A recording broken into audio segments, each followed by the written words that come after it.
Recently, I have been working on several small IoT projects, a garage door controller, a pan-tilt camera, and an RC car rebuild.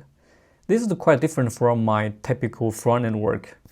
Instead of building React components, I've been connecting sensors, controlling motors, uploading code to ESP32 boards, and trying to understand why something that worked yesterday suddenly stopped working today. At first, I thought I was simply learning abandoned system or abandoned development. But after a while, I started to notice that something very familiar. The tools were different, obviously, but many of the problems were surprisingly similar to the ones that we face in front-end development. An Arduino project might begin with a setup function, a loop function, and a upload button. A front-end project might begin with a scaffolding tool like Vite or Create React App and npm run dev command line. Everything feels simple at the beginning, but then the project grows. You add more devices, more libraries, and more configuration. Some things work on one board but fails on another. A dependency is missing, a build behaves differently on another machine. At that point, I started to feel that something was missing. Knowing how to write the code was no longer enough. I need a better way to organize the project, understand the build process, manage the configuration, and make the whole workflow more reliable. And the more I explored, the more I realized that the missing piece was engineering. So in this video, I want to use a simple Arduino project to unpack that idea.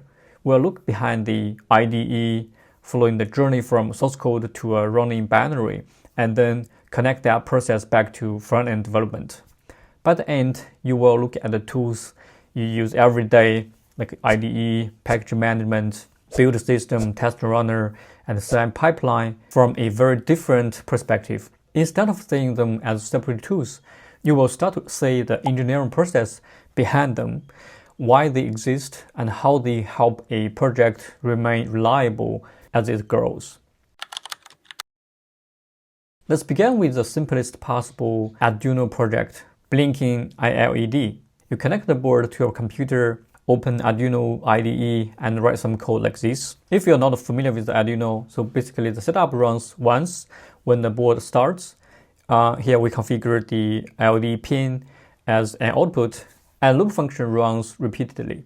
Inside the loop, we turn the LED on, wait for 1 second, turn it off, and wait for another second. This is what creates the blinking effect. And you select the board, you pick up a port, and then click the upload button. A few seconds later, the LED starts blinking. At this stage, Arduino IDE is exactly what we need. We have a board, a source file, a developer, and a very small goal. We don't need a complex directory structure. We do not need automatic test. We probably do not need to understand what the IDE is doing behind the update button. The Arduino IDE removes those details so we can focus on learning and experimenting. But obviously, a blinking LED is not that useful, so let's make the project slightly more realistic. Imagine that we want to build a simple garage door controller. We connect the ESP32 board to a relay. The relay is connected to the same control ports used by the physical garage door button. So the ESP32 connects to Wi-Fi, wait for a command, and activate the relay for a short period. The code receives the request, switch the relay on, wait for a moment, and then switch it off again. So for a one-off project, this is still completely manageable inside Arduino IDE. At the top, we include Wi-Fi and the web server library, define the relay pin, and create a web server on port 80. And the trigger relay function briefly turns the relay on for half a second and then switch it off again. This simulates pressing the physical garage door button. And then we expose two API endpoints, the trigger and the status. So basically you can post to a trigger that will trigger the relay, and you get the status as a get request that will return the current state of the controller. And inside the setup, we initialize the serial monitor, configure the relay pin, connect the ESP32 to Wi-Fi, register the API routes, and start the server. And then loop keeps calling server.handle client that allowing the board to listen for incoming request. The code works perfectly well. From a coding perspective, the problem has been solved. But after using it for a little while, we realize that sending a command is not enough. We also want to know whether the garage door is currently open or closed. So we add a read switch. A read switch is a small sensor that changes states when the magnet is nearby.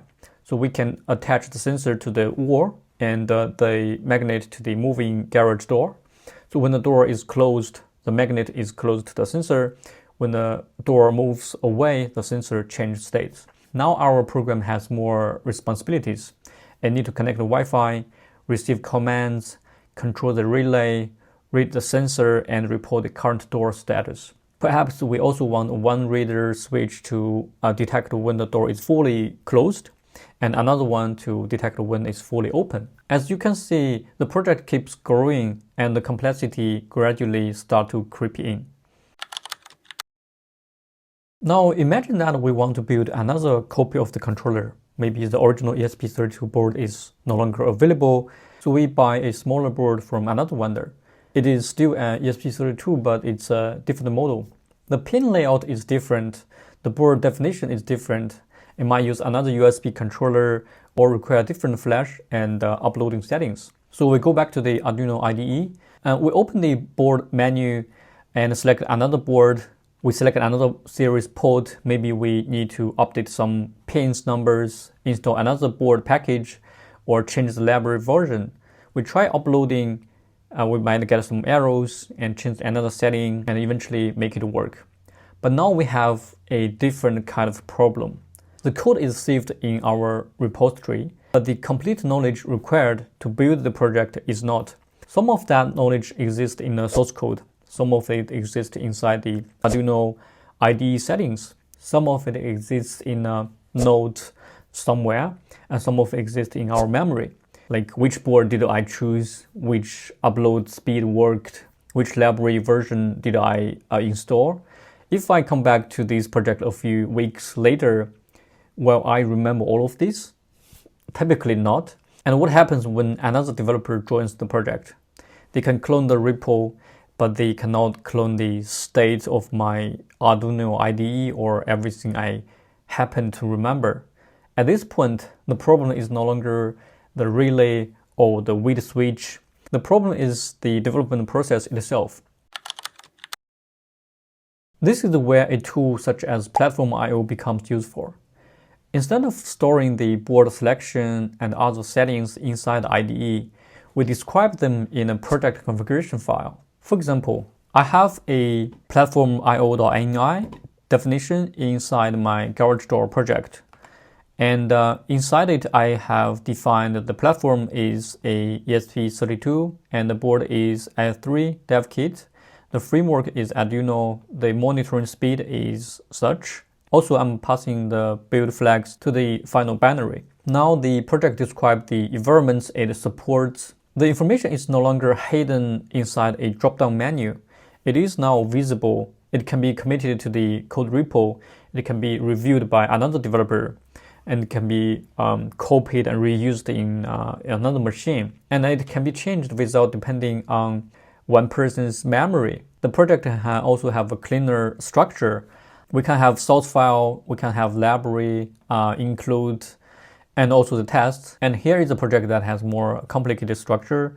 We have a few class definitions in the headers and an implementation in the source folder.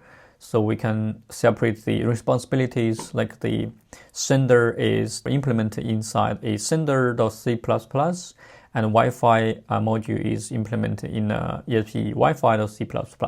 So as the code grows, we can introduce header files, implementation files, classes, tests. The structure helps us say which part of the system include Wi-Fi, which part control the relay, and which part reads the sensors. And also the test allows us to verify logic that does not require physical hardware.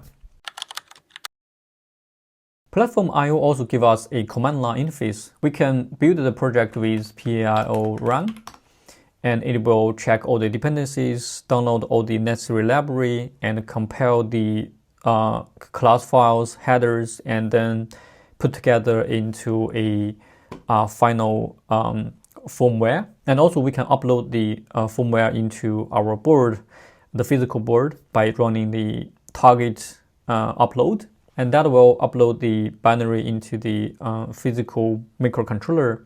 We can also run PIO device monitor to open up the terminal that connects the port to the device, or run a test in a command line. This might look like a small change, but it's very important. The command can be repeated. Another developer can run it, a script can run it, the CI server can run it. So in contrast, a sequence of menu button clicks is much harder to document and harder to automate. This should feel very familiar to front-end developers. We use commands such as npm run build, npm test, npm run lint, things like this. We describe dependencies and the script in package.json. We use a log file to make the dependency versions more predictable. We use nvmrc or another tool to describe the expected node version. We also use tsconfig, Vite configuration, environment files, and the CI configuration. Those files are not random pieces of configuration. They capture the engineering knowledge. They move the important decisions out of a developer's memory and into a project itself.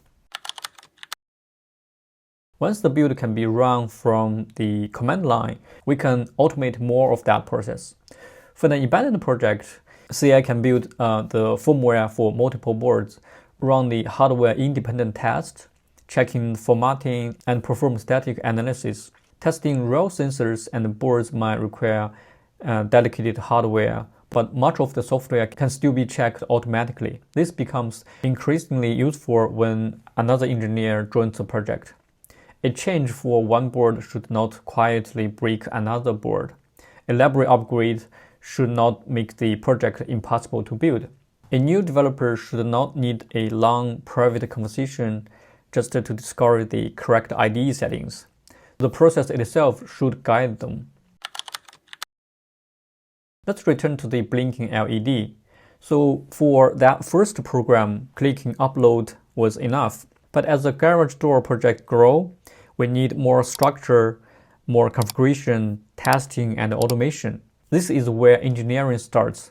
Coding makes something work, while engineering makes sure it can keep working as the system, the team, and the requirement grow. The same applies to front-end development. A React feature might work perfectly on your own machine, but the real challenge is keeping it reliable as dependencies change, new developers join, and the software moves through testing, CI, and production. So next time you run npm run build, or click the run button in the IDE, or adding another tool to your project, you should ask questions like, what problem is this tool solving? What knowledge is this capturing? And how does it make the process more reliable? Because engineering begins when making it work is no longer enough. Alright, that's all I have for today. Thanks for watching, and I will see you next one.